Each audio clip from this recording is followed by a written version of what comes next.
Hey there, nerds. Jimmy Palmquist here, and I'm going to give you a review of Beverly Hills Cop, Axel F. I'm a huge fan of the first two that were released. I think those are some of the best action comedies ever made, and it really um, established Eddie Murphy as an actor, an action star, and all that fun stuff in the 80s. He also did like 48 Hours, and then obviously comedies like Coming to America and Trading Places. Um, he's been revisiting some of these old properties, namely Coming to America, which I did enjoy the sequel. It was not anywhere near as good as the original, but it was worth a watch. So now he's revisiting Axel Foley. Yes, there was a third installment. It is not good. Um, the best part of that is a cameo by George Lucas. That's all I'll say about that one. So I've been a little nervous because I really enjoyed this property. Obviously, the third one was not very good. There have been rumors of or stop and goes with the franchise in recent history with a TV show that was going to happen, and it was going to be Axel's son. So I didn't know what to expect with this. The trailer looked really good, bringing back a lot of the originals, adding Joseph Gordon-Levitt, um, adding Kevin Bacon, and I just didn't know what to expect. So I finally watched it. First reaction, really, really enjoyed it. No, it is not the first one or the second one. It is far better than the third one, but it really brings back the essence of Axel Foley, and that was what was kind of missing in the third one. Is he tells stories, he lies, he does whatever he needs to do to get what he needs. And I didn't feel like that was really anything that was going on in the third one. And honestly, the third one felt like a cash grab, especially now with years distance. But we have Eddie Murphy once again in Detroit, where all the movies start. And what's great is we have Paul Reisner again.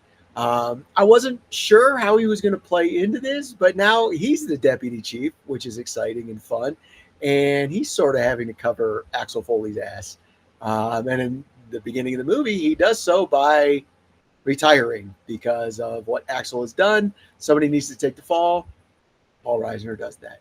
And I love how he was in the original and sort of this dude who always wanted to be Axel Foley, so to speak, and drive the cars and be the undercover detective that Axel was. So seeing Jeffrey Friedman come back and now he's the deputy chief, that was very interesting. Judge Reinhold as Billy Rosewood is back. I did not like Billy's evolution in the third movie. I thought it was even a little goofy in the second one, but the third one just did not enjoy it. I like where he went in this one, that he basically retired from the police force and became a private investigator. And he is the impetus of Axel coming out to LA, Beverly Hills this time.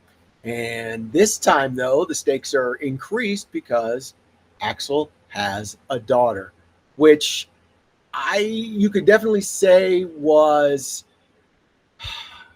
a trope just to throw in there to get sympathy or what have you, but it really, really pushed the story along. I thought she was fantastic. I really appreciated how she played off of Eddie Murphy. I'm talking about Taylor Page. Her character, Jane Saunders, I'm sorry. At one point, Axel's asking her why she changed her last name because they have a horrible relationship. She wants nothing to do with him. And he goes on this rant how Axel Foley just sounds good. Foley. Jane Foley sounds good. He's spelling it out. He's like Saunders. Like Foley makes you smile. Saunders makes you frown. S-O. And it's just stupid, but funny. She really played a great part in this. I really liked how their relationship played off each other. And it was nice, fresh. And then we have Joseph Gordon-Levitt, who plays Detective Bobby Abbott. And it's hilarious because there's a relationship between Jane and Bobby, and Axel becomes aware of it, sees it, and obviously being the dad is not thrilled. Bobby is a cop, detective, obviously, and basically Jane made the decision she's not going to date cops because of her dad. Strained relationship again.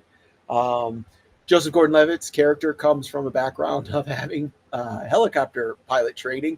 And at one point, there's a helicopter scene and it like goes off the rails hilarious in that, Axel's like, oh, it's like riding a bike when you, it's like, no, it's not.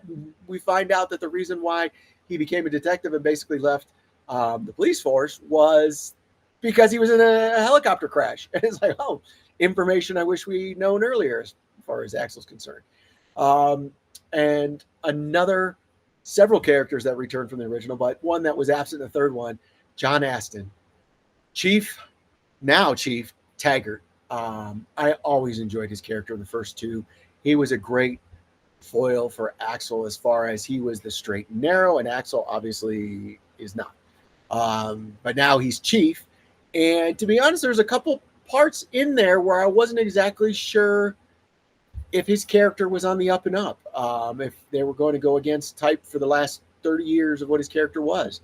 And I'm not going to give anything away, but it really was good writing, and you didn't know for sure, which brings in Kevin Bacon. Kevin Bacon was essentially his protege, Chief Taggart. So when we meet Kevin Bacon and we see some of the nefarious things he's into, it really makes us question this relationship with Taggart. But on the flip side, we've got Billy, who was Taggart's partner for so long, so we want to believe that Taggart's a good dude. And the writing really makes us go back and forth on what to believe. And then there's Serge. Bronson Pinchot is back as Serge. I hated it in the third one. It was so stupid.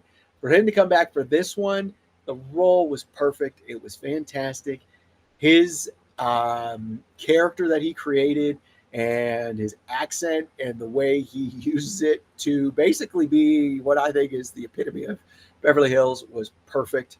I really enjoyed this movie. There's a lot of action, a lot of comedy. The story was tight. It wasn't silly like the third one, where it's basically Axel Foley visits Wally World. I didn't like it. This one I really enjoyed. There was real skin in the game, so to speak. And I really enjoyed the action comedy. Again, it's not on par with the first two. To me, those are top of the top shelf. These are what you should establish as action comedies, especially in the 80s. But this one is a nice revisiting a world we know. I thoroughly enjoyed it. A nice little tidbit for those of us who are from Las Vegas. In the opening scenes, he goes to a Detroit Red Wings game, and who are they playing? But the Vegas Golden Knights. That was kind of fun to see. I really enjoyed that. Obviously, the Knights being a newer franchise and having won the Stanley Cup while this was filmed, really cool to see. I really enjoyed it. Again, a lot of funny scenes. I think Axel is truly back being Axel Foley. You can tell everybody's older. You can tell everybody's older. Axel does do some action scenes, and you're like, maybe he shouldn't be running. So I really enjoyed it. I would give it a watch. I think it was funny. Let me know what you guys think in the comments below. Nerd out.